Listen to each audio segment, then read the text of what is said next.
It is sincerely a pleasure and an honor to be here. And I was really psyched when they were playing my song, Oh, What a Joy! Yeah, that was really cool. I will tell you, it's such an honor every time I have the opportunity to share what I like to call Carla's pearls, my hard-earned and hard-learned pearls after being a woman on Wall Street for 28 years.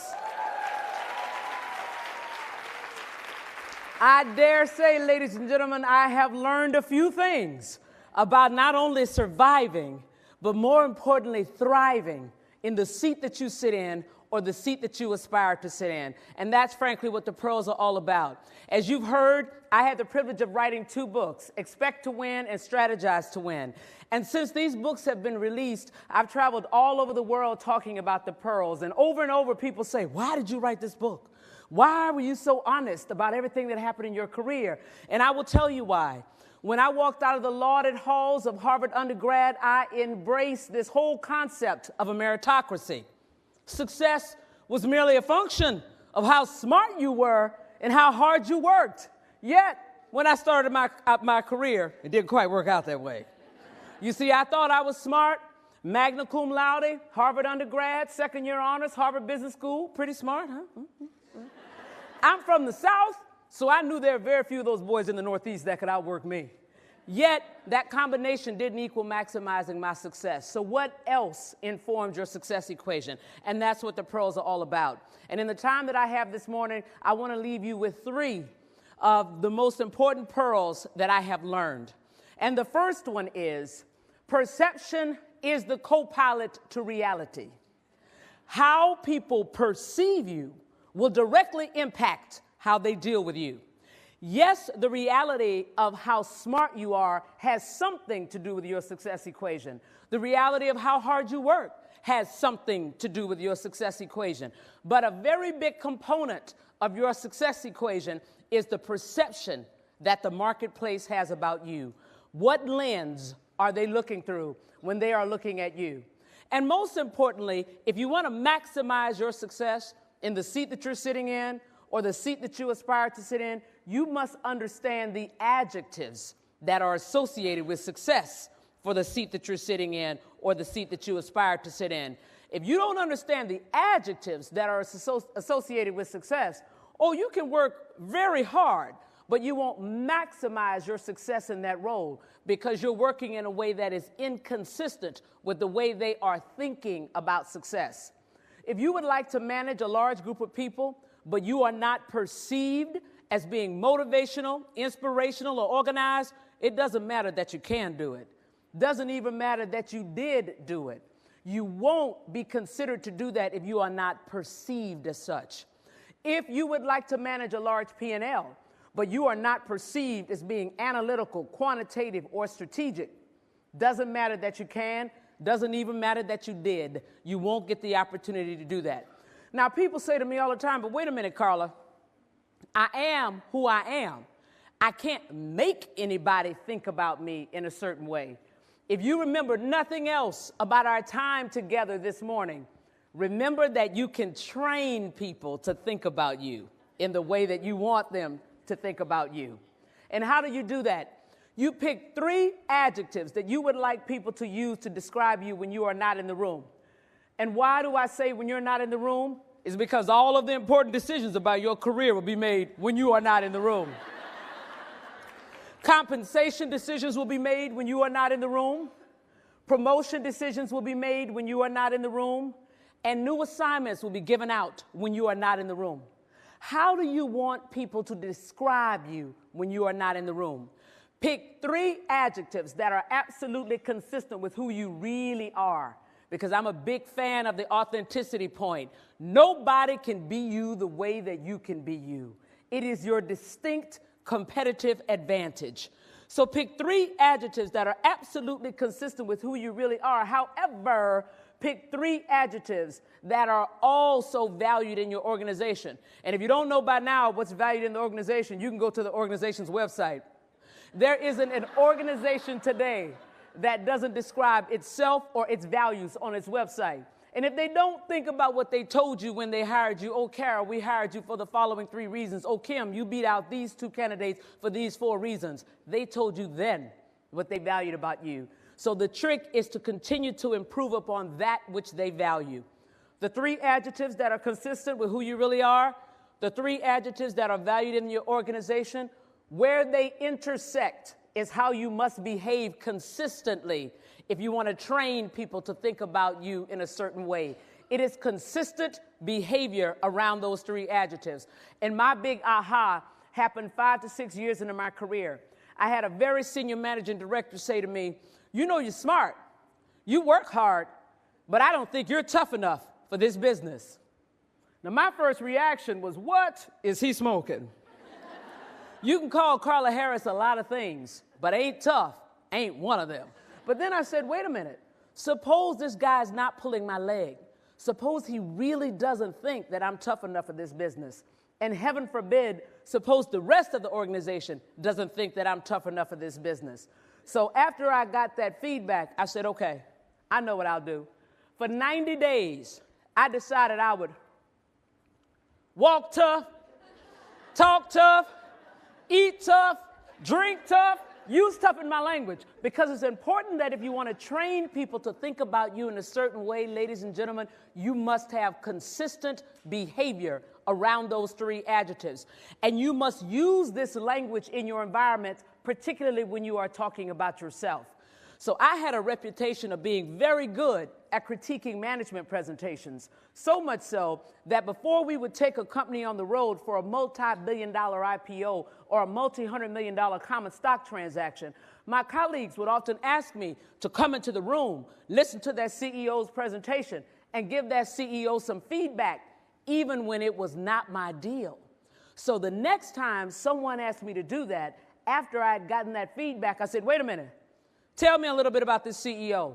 Is this guy sensitive? Does he have a thin skin? I don't want to hurt anybody's feelings because you know I'm tough. And I kept using this language over and over to describe myself.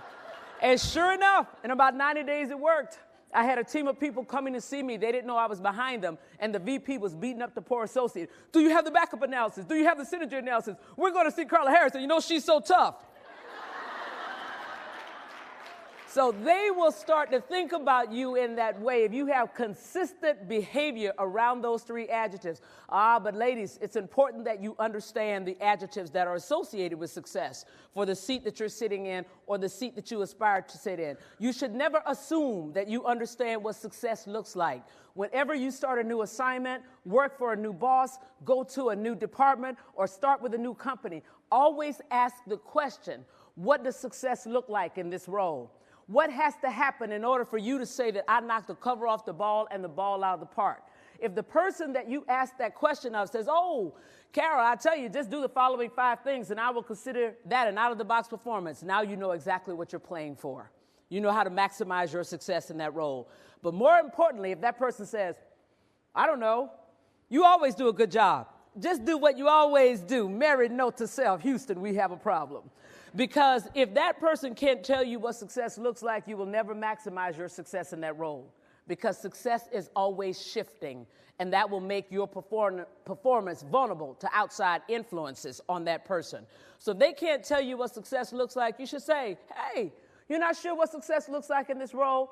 Give me 10 minutes. Let me walk you through what I think success looks like, and you tell me what you like and what you don't like. Now, you know exactly what you're playing for. You know how to manifest in your behavior those perceptions that they associate with success. The second pearl that I want to leave you with is that there are 2 types of currency in any environment: performance currency and relationship currency. But I want you to think to yourself that a dollar is not a dollar is not a dollar.